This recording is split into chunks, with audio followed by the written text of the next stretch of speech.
Bonjour à toutes et à tous, je m'appelle Louis Clément Shields, je suis le fondateur de WeBotIt. Alors on vous a parlé d'IA générative, on vous parle d'IA depuis un an. Chez WeBotIt, ça va faire 7 ans qu'on en fait. Et on est spécialisé dans un domaine qui est celui de la relation client.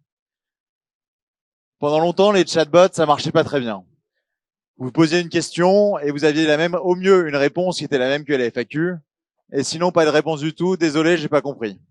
Désormais, c'est derrière nous. Donc WeBotIt, c'est des références grands comptes dans de nombreux secteurs, mais une vraie spécialisation sur les services financiers et l'assurance. Dès qu'il y a du réglementaire, dès que c'est complexe, dès qu'il faut avoir des réponses de qualité, c'est là où on est les meilleurs. Alors j'ai une question pour vous du domaine de l'assurance. À votre avis, est-ce qu'en tant qu'assuré, quand on vous appelle, quand on vous écrit, est-ce que c'est toujours un plaisir? Peut-être, mais probablement pas pour tout le monde. On a tous vécu ces pain points. Indisponibilité, j'appelle, je dois attendre au téléphone. J'envoie un mail, on met plus de 48 heures pour me répondre. Je vais devoir rappeler. J'aimerais qu'on anticipe mes besoins, mais malheureusement, c'est pas toujours le cas. Ça crée de la frustration, et il faut savoir qu'un assuré, il y a deux raisons pour lesquelles il change. Ça peut être le prix, mais c'est surtout quand il est mal remboursé ou pas remboursé comme il devrait l'être. Oui, ou en tout cas que c'est compliqué.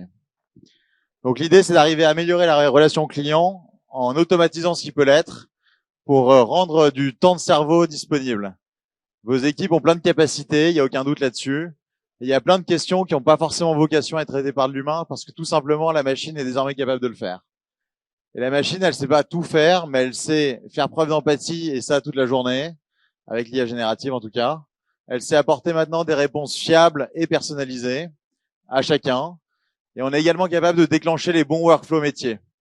Donc le gros avantage qu'avait l'humain par rapport au robot, c'est que à l'humain, il savait qu'il fallait dire à tel collègue, il faudrait faire ça, il faut passer ce dossier en priorité, etc. Désormais, on est capable de reproduire ce genre de scénario, que ça soit à l'écrit ou par téléphone avec mes super partenaires de Voxybot ici présents. Et donc pendant longtemps, donc il y avait les chatbots, il y avait les callbots. Donc le callbot vous appelait et on vous demande voilà qu'est-ce que vous voulez faire, on vous routait vers un humain. Puis désormais, il y a des nouvelles technologies qui sortent. Et il y a des projets un peu révolutionnaires sur lesquels on travaille. C'est l'idée d'arriver à cloner la voix de votre meilleur commercial ou pourquoi pas de votre patron, ou de votre patronne, bien sûr, et de réaliser des appels sortants comme entrants, ou derrière, c'est un peu comme si vous aviez ChatGPT. Donc vous donnez un objectif à la machine et le robot va réaliser cet objectif en autonomie. Alors c'est encore un peu expérimental, on le fait aujourd'hui dans le domaine de la pompe à chaleur, quand il faut qualifier des prospects. L'assurance, c'est un peu plus compliqué, on va s'attaquer à ça dès janvier, mais c'est des nouvelles technologies qui sont assez non seulement fun et un peu révolutionnaires et qui apportent de la valeur évidemment à vos clients et à vos équipes. Et donc l'IA générative, c'est un peu plus global que simplement la relation client. Pour rien vous cacher, quand c'est sorti, je me suis dit il faut que je comprenne comment ça marche, sinon je vais peut-être devoir fermer ma boîte. Bon, finalement, on a plutôt réussi à augmenter le produit et à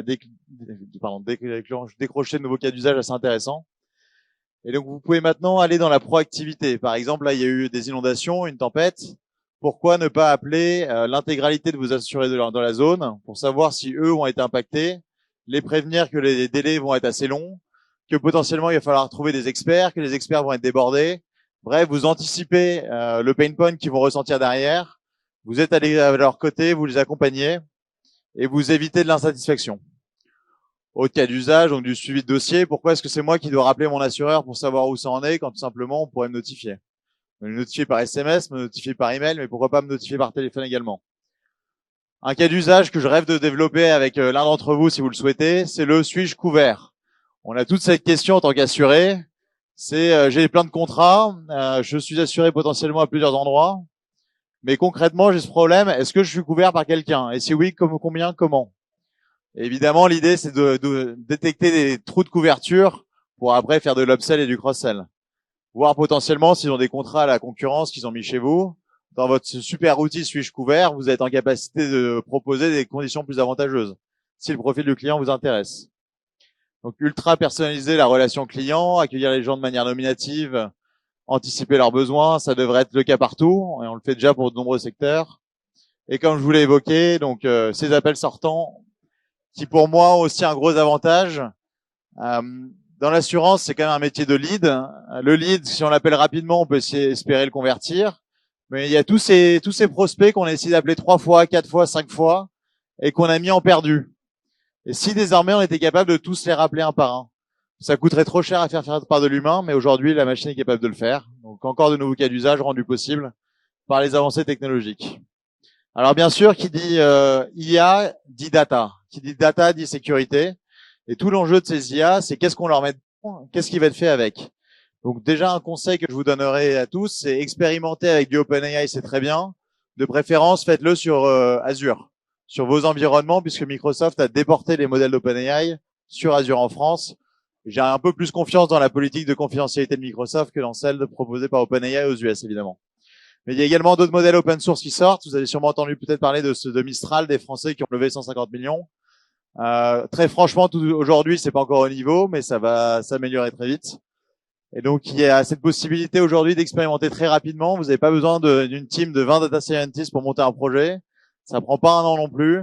En 1 mois, 2 mois, vous pouvez avoir des cas d'usage à tester en production. Donc, je ne peux qu'encourager et vous encourager à essayer. Et les bénéfices que vous allez avoir, c'est assez simple, hein, une amélioration du NPS, on constate en moyenne jusqu'à plus 10 points. Alors évidemment, si vous êtes loin derrière, on va faire beaucoup mieux, mais si vous êtes déjà bon, le challenge est un peu plus grand. Un coût au contact divisé minimum par 3. Pour vous donner des idées, chez un courtier en assurance pour qui on travaille, là, on a plutôt divisé par 5, tellement c'était cher à traiter. Et une hausse des ventes de plus 20%, donc ça, on le fait de 2 manières. Donc en relançant des leads inactifs, forcément, on va aller chercher de la vente additionnelle, en tout cas des ventes là où c'était un write-off chez vous, mais également accompagné dans les tunnels de conversion. On se rend compte que bon, pour tous les jeunes dans la salle et les moins jeunes qui connaissent le digital, c'est relativement facile de souscrire une assurance en ligne. Quand je vois mon grand-père devant son ordinateur, c'est peut-être pas forcément aussi simple. Et donc du coup, il y a cette capacité d'accompagner les prospects de manière proactive, en anticipant leurs besoins, en répondant à leurs questions et en déclenchant si nécessaire l'appel par un humain derrière. L'idée, c'est pas de dire que l'IA va remplacer tout. Bien entendu, ce sera pas le cas. Vous avez des équipes pour continuer à les valoriser. Mais ce que je vous encourage à faire, c'est d'essayer de libérer du temps de cerveau disponible pour des tâches à forte valeur ajoutée. Et ça, aujourd'hui, c'est de plus en plus facile. Donc, il n'y a qu'à essayer pour constater que ça marche. Je vous remercie pour votre écoute et je vous souhaite une excellente journée. Au stand 11 si vous voulez en parler.